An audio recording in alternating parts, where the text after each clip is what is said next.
Refined Awami League নিয়ে যে বার্তা দিলেন বিএনপি নেতা ফজলুর রহমান। নির্বাচনের আগে আওয়ামী লীগের বিচার শেষ করতে হবে বলছেন নাহিদ।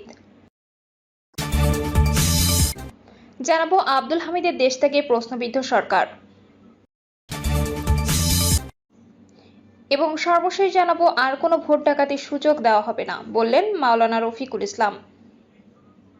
শুনছিলেন সংবাদ শিরোনাম, এবারে বিস্তারিত। রিফাইন্ড আওয়ামী লীগ নিয়ে যে বার্তা দিলেন বিএনপি নেতা ফজলুর রহমান। বীর মুক্তিযোদ্ধা ও বিএনপি চেয়ারপারসনের উপদেষ্টা ফজলুর রহমান এক সময় আওয়ামী লীগের কেন্দ্রীয় নেতা ছিলেন। শুধু তাই নয়, কেন্দ্রীয় ছাত্রলীগের সেক্রেটারি ও সভাপতির দায়িত্ব পালন করেছেন। তিনি জনপ্রিয় বক্তা হিসেবে সব মহলে পরিচিত। দীর্ঘদিনের আওয়ামী লীগের রাজনীতি করে অবহেলার শিকার হয়ে পরবর্তীতে কৃষক শ্রমিক জনতা লীগে যোগ দেন। 2001 সালে বিএনপিতে যোগ দিয়ে কিশোরগঞ্জ জেলা শাখা সভাপতি পদ পান। বর্তমানে তিনি বিএনপি চেয়ারপারসনের উপদেষ্টা হিসেবে রয়েছেন। ছাত্র জনতার অভ্যুত্থানে ক্ষমতাচ্যুত আওয়ামী লীগকে রাজনীতিতে ফিরিয়ে আনতে সেনা প্রশাসন চাপ দিচ্ছে বলে দাবি করেন জাতীয় নাগরিক পার্টি এনসিপি দক্ষিণাঞ্চলের সংগঠক হাসনাত আব্দুল্লাহ। অভ্যুত্থানে নেতৃত্ব দেওয়া বৈষম্যবিরোধী ছাত্র আন্দোলনের সাবেক এই সমন্বয়ক 21 মার্চ রাত 2টার দিকে এক ফেসবুক পোস্টে লেখেন, 11 মার্চ দুপুর 2:30টায় তিনি সহ 3 জনের কাছে সেনানিবাস থেকে রিফাইন্ড আওয়ামী লীগকে রাজনীতিতে পুনর্বাসনের প্রস্তাব দেওয়া হয়। বীর মুক্তিযোদ্ধা ফজলুর রহমান বলেন, ডিফাইন্ড আওয়ামী লীগ হবে বলে আমি মনে করি না এবং হওয়ার প্রয়োজন আছে বলে সেটাও মনে করি না। রিফাইন্ড আওয়ামী লীগ হতে হলে যে ধরনের পরিবেশ পরিস্থিতি দরকার এটা বাংলাদেশে এখন নেই। গত 15 বছরে আওয়ামী লীগ নিজেদের দেশের যে ক্ষতি করেছে সেই নেতৃত্ব ক্ষতি বা সর্বনাশের সঙ্গে যুক্ত, তারা আর রাজনীতিতে ফিরে আসতে পারবে বলে মনে করি না।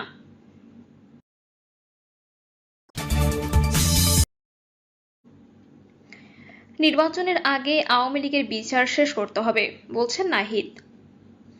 জাতীয় নাগরিক পার্টির আহ্বায়ক নাহিদ ইসলাম বলেছেন, সংস্কারের দাবি বা আলোচনার সঙ্গে নির্বাচনের সম্পর্ক নেই। প্রধান উপদেষ্টা এ বক্তব্যের সমর্থন রয়েছে এনসিপির। তবে নির্বাচনের আগে আওয়ামী লীগের বিচার এবং মৌলিক সংস্কার কার্যক্রম শেষ করতে হবে। রাজধানীর মাতৃভাষা ইনস্টিটিউটে এক আলোচনা সভায় তিনি এসব কথা বলেন। নাহিদ ইসলাম বলেন, সংবিধানে মৌলিক সংস্কারের জন্য প্রয়োজন গণপরিষদ। সত্যিকারের মৌলিক পরিবর্তন চাইলে গণপরিষদ নির্বাচন করতে হবে। তিনি বলেন, ক্ষমতার ভারসাম্য ও বিকেন্দ্রীকরণের মতো মৌলিক বিষয় ঐক্যমত্য তৈরি না হলে অন্যান্য বিষয় ঐক্যমত্য তৈরি করে গণতান্ত্রিক ধারা সচল হবে না। এনসিপির আহ্বায়ক বলেন, এক ব্যক্তি ইচ্ছামাফিক সংবিধান সংশোধন করা হয়েছে। এত বড় গণঅভ্যুত্থানের পরও সংবিধান সংশোধনের মৌলিক বিষয়ে একমত হতে পারছি না, এটি দুঃখজনক। তিনি আরো বলেন, 75-এর পরেও 72-এর সংবিধান ফেলে দিয়ে নতুন যাত্রা শুরু হতে পারত, কিন্তু তা হয়নি। নতুন সংবিধান তৈরি করতে না পারলে নতুন বাংলাদেশ বলা যাবে না।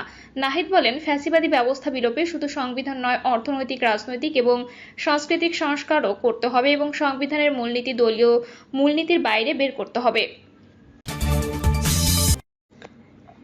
আব্দুল হামিদের দেশ থেকে প্রশ্নবিদ্ধ সরকার। ফ্যাসিস্ট শেখ হাসিনার শাসনামলে পরপর 2 মেয়াদে প্রেসিডেন্ট পদে থাকা আব্দুল হামিদ গত বুধবার রাত 3টা 5 মিনিটে থাই এয়ারওয়েজের TG 340 নম্বর ফ্লাইটে ঢাকার শাহজালাল আন্তর্জাতিক বিমানবন্দর দিয়ে দেশ ত্যাগ করেছেন। তার সঙ্গে ছিল ছোট ছেলে রিয়াদ আহমেদ এবং শ্যালক ডক্টর নওশান খান। আব্দুল হামিদ জুলাই গণহত্যার আসামি হয়েও কিভাবে বিমানবন্দরে ইমিগ্রেশনের সব কাজ শেষ করে নির্বিঘ্নে দেশ ছাড়তে পারলেন তা এখন টক অব দ্য কান্ট্রিতে পরিণত হয়েছে। ছাত্রদের রাজনৈতিক সংগঠন এনসিপি ও বৈষম্যবিরোধী প্ল্যাটফর্ম সহ রাজনৈতিক অঙ্গনে এ নিয়ে তোলপাড় ও প্রতিবাদের ঝড় উঠেছে। স্বরাষ্ট্র উপদেষ্টা লেফটেন্যান্ট জেনারেল জাহাঙ্গীর আলম চৌধুরী দিনাজপুর সফরকালে 2 দফা ছাত্র জনতার বিক্ষোভের মুখে পড়েছেন। সে সময় তিনি আব্দুল হামিদের দেশ ছেড়ে যেতে যারা সহায়তা করেছে তাদের শাস্তির আওতায় আনার প্রতিশ্রুতি দেন এবং ব্যর্থ হলে পদত্যাগ করবেন বলে ঘোষণা দেন। ইন্টারপোলের মাধ্যমে তাকে ফিরিয়ে আনার কথাও বলেন। ইতোমধ্যে কিশোরগঞ্জের পুলিশ সুপারকে প্রত্যাহার দায়িত্বে অবহেলার জন্য এসপি ইমিগ্রেশন পুলিশের অতিরিক্ত পুলিশ সুপারকে সাময়িক বরখাস্ত, এসবির এক এসআই এবং কিশোরগঞ্জে আব্দুল হামিদের বিরুদ্ধে করা মামলা তদন্ত কর্মকর্তা এসআইকে প্রত্যাহার করা হয়েছে। আব্দুল হামিদের দেশ ত্যাগের বিষয়টি এক ধরনের লুকোচুরিতে পরিণত হয়েছে। এমন হয়ে দাঁড়িয়েছে যেন অন্তর্বর্তী সরকারের উচ্চ পর্যায়ের কেউ বিষয়টি জানেন না। ফ্যাসিস্ট হাসিনা সব কাজের একনিষ্ঠ দোসর ও সহযোগী কোনো ধরনের বাধা ছাড়া দেশ ত্যাগ করেছে, তা সরকারের উচ্চ পর্যায়ের দায়িত্বশীলদের অগোচরে হয়েছে, তা সাধারণ মানুষের বিশ্বাস করার কারণ নেই। খুনের মামলার আসামি হলেও আব্দুল হামিদ দেশে নিরাপদেই ছিলেন, তার কেশাগ্র স্পর্শ করা হয়নি। এ সময়ের মধ্যে তিনি যে সকল প্রস্তুতি সম্পন্ন ও ম্যানেজ করে দেশ ত্যাগ করেছেন তাতে সন্দেহ নেই। তার চলে যাওয়ার পেছনে যে প্রশাসন থেকে শুরু করে আইন শৃঙ্খলা বাহিনীর উচ্চ পর্যায়ে দেখেও না দেখার ভান করার নীতি ছিল তা কারো বুঝতে অসুবিধা হচ্ছে না। তাকে পার করে দিয়ে এখন হাই হাই করা হচ্ছে। কিছু পুলিশ কর্মকর্তাকে সাময়িক বরখাস্ত প্রত্যাহার করে লোক দেখানোর ব্যবস্থা নেওয়া হয়েছে। কেউ কেউ প্রেসিডেন্ট মোহাম্মদ শাহাবুদ্দিনকে দায়ী করেছেন। পর্যবেক্ষকদের মতে তাদেরকে এসকেপ গোট বানানো হচ্ছে। বলার অপেক্ষা রাখে না, বিমানবন্দর দিয়ে একজন সাধারণ মানুষ বিদেশে গেলেও তার বিরুদ্ধে কোনো ফৌজদারি মামলা বা দেশ থেকে বিধিনিষেধ আছে কিনা তা ইমিগ্রেশন খতিয়ে দেখে। ওই ব্যক্তি সম্পর্কে তাদের কাছে সব ধরনের তথ্য থাকে। আব্দুল হামিদের বিরুদ্ধে খুনের মামলা রয়েছে, এটা দেশের মানুষ জানে। ইমিগ্রেশনের দায়িত্বরত ও একাধিক গোয়েন্দা সংস্থার লোকজন জানবে না তা অবিশ্বাস্য। তবে এক্ষেত্রে তারা জানলেও উচ্চ পর্যায়ের নির্দেশ পেলে তাদের করার কিছু থাকে না। এ নির্দেশ কারা দিয়েছে তাই এখন দেখার বিষয়। সঙ্গত কারণে প্রশ্ন আসে যে গণঅভ্যুত্থানের মধ্য দিয়ে অন্তর্বর্তী সরকার গঠিত হয়েছে, সে সরকার কাদের দিয়ে দেশ চালাচ্ছে? প্রশাসনে কারা আছে? স্বরাষ্ট্র উপদেষ্টা, আইজিপি ও প্রধান উপদেষ্টার বিশেষ সহকারী স্বরাষ্ট্র মন্ত্রণালয়ের মোহাম্মদ খুদাবক্স চৌধুরী বা কি করেছেন?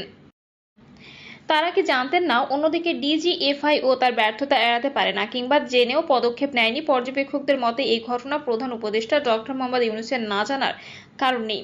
অন্তর্বর্তী সরকারের বিরুদ্ধে বরাবরই অভিযোগ রয়েছে যে ফ্যাসিস্ট শেখ হাসিনার ১.৫ দশকে সাজানো প্রশাসনকে পুরোপুরিভাবে নিজের আয়ত্তে আনতে পারেনি। তার দোসর কর্মকর্তারা বহাল তবিয়তে রয়ে গেছেন। অন্তর্বর্তী সরকার তাদের দিয়ে কাজ চালিয়ে যাচ্ছে। যদি এই অবস্থায় প্রশাসন চলে তাহলে ফ্যাসিস্টের দোসরাই প্রকৃতপক্ষে দেশ পরিচালনা করছে এবং তাদের কারসাজিতে আওয়ামী লীগের অপরাধীরা নির্বিঘ্নে দেশ ছেড়ে যাচ্ছে তা বলতেই হবে। ৫ই আগস্টের পর সেনাবাহিনীর আশ্রয়ে থাকা আওয়ামী লীগের মন্ত্রী ও শত শত নেতা এভাবেই দেশ ছেড়ে পালিয়েছে।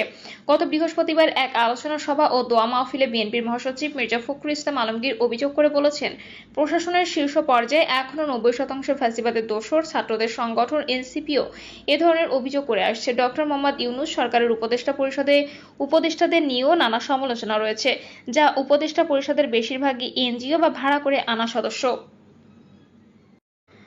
এমনকি দ্বৈত নাগরিক দিয়ে সংস্কার কমিশন গঠন করা নিয়েও সমালোচনা রয়েছে। গতকাল ইংরেজি দৈনিক নিউ এজ এর লিড স্টোরিতে প্রধান উপদেষ্টা ডক্টর মোহাম্মদ ইউনূসের রাষ্ট্রীয় সুবিধা ব্যবহার করা নিয়ে সমালোচিত হওয়ায় নানা তথ্য উঠে এসেছে। তিনি এবং তার প্রতিষ্ঠিত প্রতিষ্ঠান গ্রামীণের বিভিন্ন সুবিধা লাভের জন্য গ্রামীণ বিশ্ববিদ্যালয়ের অনুমোদন, গ্রামীণ এমপ্লয়মেন্টের জনশক্তি রপ্তানির লাইসেন্স পাওয়া, গ্রামীণ টেলিকমের ডিজিটাল ওয়ালেটের অনুমোদন, গ্রামীণ ব্যাংকের ট্যাক্স সুবিধা লাভ ইত্যাদি প্রতিবেদনে তুলে ধরা হয়েছে। এছাড়া ডক্টর মোহাম্মদ ইউনূস ক্ষমতায় আসার পরপরই তার ও তার সহযোগীদের বিরুদ্ধে করা শ্রম আইন লঙ্ঘন এবং মানি লন্ডারিং মামলা যথাযথ আইনি প্রক্রিয়া না মেনে ডিসমিস করে দেয়া নিয়ে প্রশ্ন তোলা হয়েছে।